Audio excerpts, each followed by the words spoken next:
हर कदम फूंक फूंक कर रखने होंगे अगर बात अफगानिस्तान की होती है तो। चाहे वो अमेरिका हो, चाहे भारत हो या दुनिया का कोई भी मुल्क, कोई भी फैसला तुरंत या तैश में आकर के नहीं लिया जा सकता। कोई भी रणनीति राजनीतिक कारणों से नहीं बनाई जा सकती। इसी सिलसिले में अब भारत ने भी कुछ चीजें की हैं। आइए आपको सबसे पहले बताएं कि हुआ क्या है। दरअसल आधी रात को आखिरी यूएस विमान ने अफगानिस्तान से उड़ान भर ली। 31 अगस्त की समय सीमा से एक दिन पहले यूएस ने अफगानिस्तान छोड़ दिया। इसके साथ ही इतिहास के सबसे बड़े एयरलिफ्ट का भी अंत हुआ। काबुल से 1,23,000 लोगों को निकाला गया है, ऐसा अमेरिका का दावा है। अभी भी 100 से 200 अमेरिकी नागरिक और हजारों अफगानी फंसे हुए हैं, और हम उन अफगानियों की बात कर रहे हैं जिन्होंने अमेरिका की मदद की थी। रवानगी से पहले यूएस सैनिकों ने हथियारों को निष्क्रिय कर दिया है, लेकिन कई लड़ाकू विमान, हेलीकॉप्टर, हथियारबंद वाहन भले ही निष्क्रिय किए गए हों, लेकिन वो अभी भी मौजूद हैं तालिबान के पास। अमेरिकी कॉन्सुलेट के दफ्तर को कतर शिफ्ट कर दिया गया है। यूएस सैनिकों की रवानगी पर तालिबान ने फायरिंग करके जश्न मनाया, पटाखे फोड़े कि चले गए 20 साल बाद। तालिबान का बयान यह आया, हम दुनिया के देशों से अच्छे रिश्ते चाहते हैं। तो यह तो वो स्थिति है जो कि अफगानिस्तान में हुई। अब आपको बताते हैं कि भारत क्या किया। भारत ने क्या किया? अब तक हमारी स्थिति क्या थी? Wait and watch. लेकिन अब ऐसा लगता है कि वेट एंड वॉच की कड़ी में एक कदम हम आगे बढ़े हैं, और वो राजनीतिक फैसला ये था। राजनीतिक तौर से अगर आप बातें सुनेंगे, ये है कि तालिबान से कौन बात करेगा और ये उनसे बात नहीं करनी चाहिए। आतंकवादी संगठन जो तालिबानी बात करते हैं वो खुद तालिबानी, इस तरीके के राजनीतिक बयान थे। लेकिन भारत सरकार ने यह रणनीति नहीं अपनाई है। पहली बार तालिबान और भारत के बीच में औपचारिक बातचीत हुई। कतर में भारतीय राजदूत की तालिबान नेता से बात हुई है। दीपक मित्तल और शेर मोहम्मद अब्बास स्टैनकिज़ई के बीच में यह वार्ता हुई। तालिबान की गुजारिश पर, ऐसा बताया गया है, भारत ने उनके प्रतिनिधि से बात की है। उन्होंने रिक्वेस्ट की तो हमने बात की। दोनों प्रतिनिधियों के बीच भारतीयों की सुरक्षित वापसी पर बात हुई है। देखिए, भारत के दृष्टिकोण से आज की डेट में सबसे बड़ी चुनौती यही है। अफगान नागरिक, खासकर अल्पसंख्यकों के भारत आने पर भी बात हुई। भारत विरोधी गतिविधियों के लिए अफगानी जमीन का इस्तेमाल ना हो, ऐसा भारत ने अपील किया है तालिबान से बातचीत में। और तालिबान ने भारत के मुद्दों पर सकारात्मक रुख अपनाने का भरोसा दिया है। अब देखिए, इतना ओपन एंडेड है। इस स्टेटमेंट को एक बार मैं फिर से दोहराना चाहता हूं। तालिबान ने भारत के मुद्दों पर सकारात्मक रुख अपनाने का भरोसा दिया, यानी कि आप अभी उनसे कोई कॉन्फर्मेशन लेकर के नहीं आए हैं, क्योंकि यह बातचीत ट्रिकी हमेशा से थी। पहली बात तो यह था कि बात करें या ना करें, और बात की तो उसमें क्या नतीजा निकले, यह हमेशा से एक चुनौती वाली बात बनी रहती। तो इससे जुड़े हुए बड़े सवाल जो हम पूछ रहे हैं वो है ये। बड़ा सवाल नंबर 1, तालिबान वाकई खुद को बदल रहे हैं या फिर यह सब वक्ती दिखावा है कि अभी थोड़ा अच्छा दिख लो, उसके बाद तो फिर हमें वो करना ही है जो हमें करना है, या जमीन पे कुछ और होता रहेगा। एक जमीनी तालिबान जो है, जो लोगों पर जुल्म ढाएगा, वो अलग, और एक दोहा तालिबान जो है वो लोगों से अच्छी बात करेगा, मीटिंग करेगा, आश्वासन देगा। तो क्या अलग अलग किस्म के तालिबान अफगानिस्तान में होंगे? दूसरा सवाल, क्या अमेरिका के निकलने के बाद आईसिस के हमले बंद हो जाएंगे? हम तो देख रहे हैं अमेरिका चला गया, एक हमला हुआ था, आईसिस खुरासन ने जिम्मेदारी ली थी। तो क्या ये बंद हो जाएंगे या और बढ़ेंगे? तीसरा, क्या अमेरिका समेत दुनिया के देश तालिबान को मान्यता देंगे? अभी भी इस पर कोई स्पष्ट बहुमत नहीं बना है। चौथा सवाल, भारत के लिए वार्ता के साथ किन बातों का ध्यान रखना जरूरी है? क्या है भारत की चिंताएं, वो हमने कुछ दिन पहले आपको बताई ही थी, लेकिन क्या ध्यान रखना जरूरी है उसके बारे में भी बात करेंगे। मैं स्वागत करना चाहता हूं पिनाक रंजन चक्रवर्ती, आप पूर्व सचिव हैं मिनिस्ट्री ऑफ एक्सटर्नल अफेयर्स में, और प्रोफेसर अलका आचार्य, डायरेक्टर आईसीएसडी। आप दोनों का बहुत बहुत स्वागत है। पिनाक रंजन जी, सबसे पहले मैं आपसे शुरू करना चाहता हूं। कू ऐप पर हमने सवाल पूछा और वो सवाल था 20 साल में अमेरिका ने अफगानिस्तान में हासिल क्या किया। तो ये एक सवाल हमने पूछा, इस पर एक दर्शक हैं, वो एक सवाल दे रहे हैं, मैं चाहता हूं कि वो मैं आपसे पूछ लूं। दर्शक हैं देवाशीष, उनका सवाल है, क्या अभी अमेरिका को तालिबान के खिलाफ एक्शन नहीं लेना चाहिए? चक्रवर्ती जी, सबसे बड़ा सवाल यही है। एक अंतर्राष्ट्रीय स्तर पर एक कोई एसोसिएशन जैसा देखने को मिलता है तालिबान और अमेरिका के बीच में। एसोसिएशन तो है। तालिबान को सबसे पहले लेजिटिमेसी अमेरिका ने ही दी थी। दोहा में जो एग्रीमेंट हुआ था, अगर आप उसको पढ़ें तो उसमें साफ जाहिर हो जाता है कि तालिबान को उन्होंने लेजिटिमेसी दी, पर उसमें यह भी जरूर लिखा है कि Islamic emirate of Afghanistan which is not recognised by the USA. ये बार बार वो उसमें आता है, अगर आप पढ़ के देखें वो उस दोहा एग्रीमेंट को। और वहां पे अब अशरफ गानी के गवर्नमेंट का कोई जिक्र ही नहीं है। मतलब ये उनके पीठ पीछे हो गया। अब उनका यही है कि हम चले जाएंगे यहां से। तालिबान ने सिर्फ यही कहा कि आप you are occupiers, you have to leave. तो वो मान गए हैं, क्योंकि of course it is a political decision, क्योंकि बाइडेन साहब ने ये डिसाइड किया कि वो ट्रंप की इस पॉलिसी पर टिके रहेंगे। वैसे ये चर्चा ओबामा के टाइम में भी हुआ था, पर ठीक है, ये उनकी अंदरूनी डोमेस्टिक कंपल्शंस है, जो भी है। उन्होंने यहां से ये जो पूरा जो मतलब जो क्वेश्चन ऑफ अफगानिस्तान है, वो उन्होंने बोला कि ये हम छोड़ के जा रहे हैं, अब आप लोग संभालिए, जो भी है यहां संभालने वाले। उसमें से हम लोग भी हैं कि हम कैसे संभाले।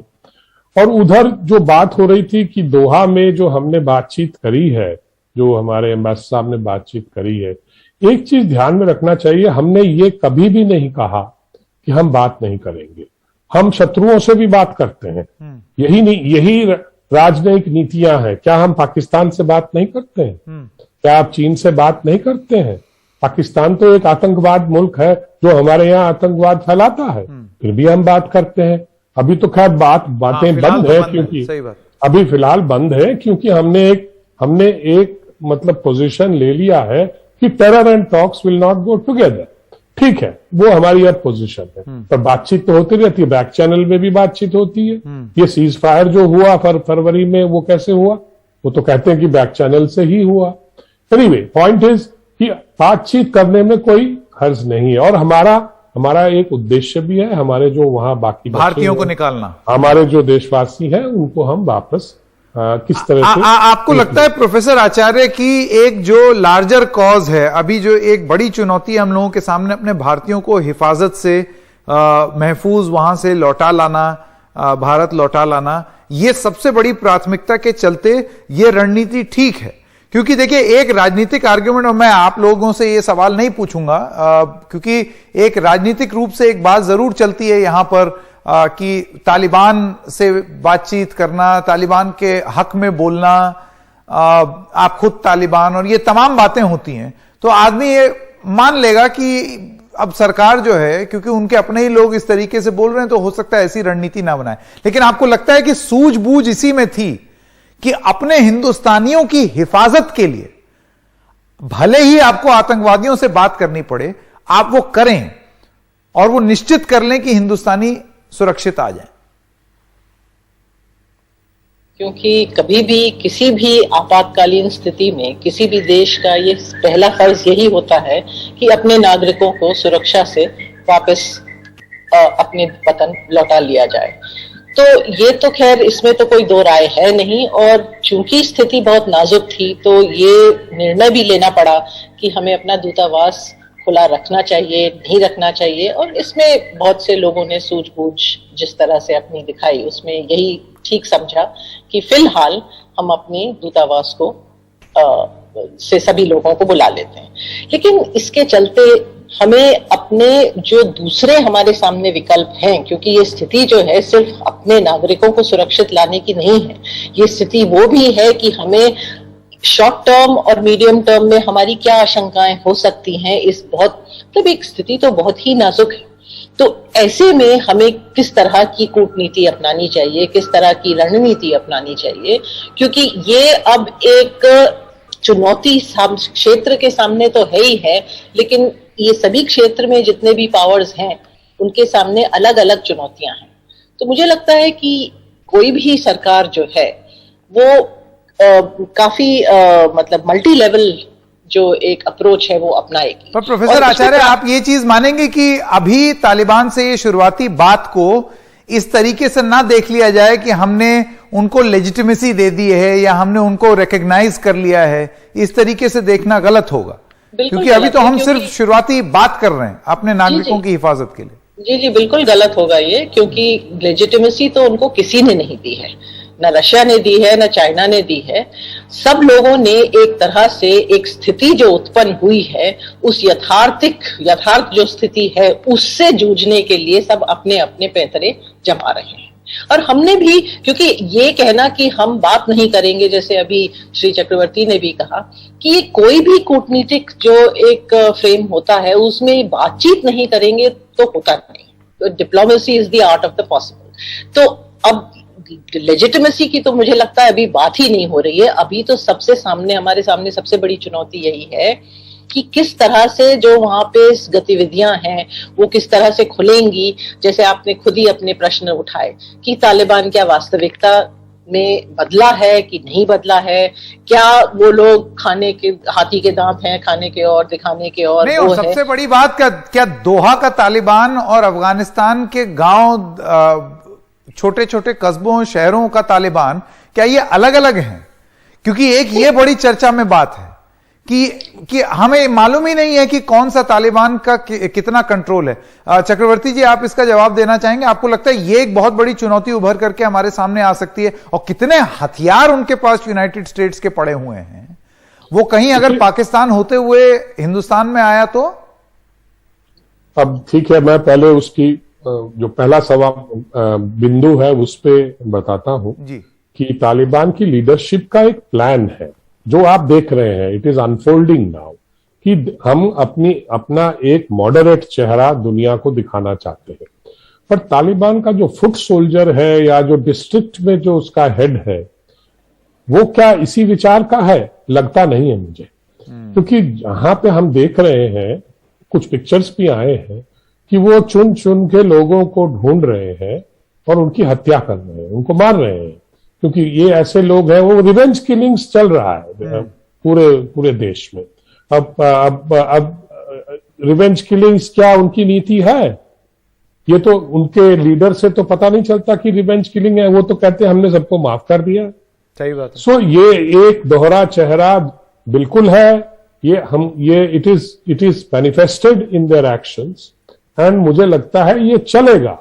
और जब तक वो जिसको अपना दुश्मन समझते हैं, जो अंदरूनी दुश्मन है, अफगान है या जो भी उधर है, उनका वो रिवेंज जरूर लेंगे, क्योंकि वो उसी जोश से आए हैं।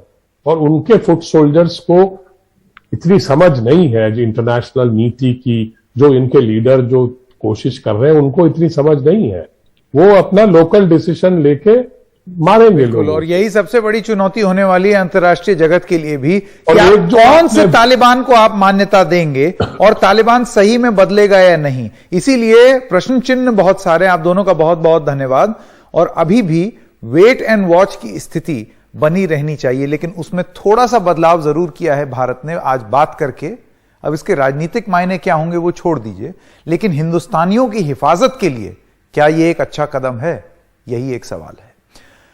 एक छोटे से ब्रेक के लिए रुक रहे हैं। ब्रेक के बाद जब लौटेंगे तो कू ऐप पर जो हमने सवाल पूछा उसके नतीजे आपको दिखाएंगे। बने रहिए।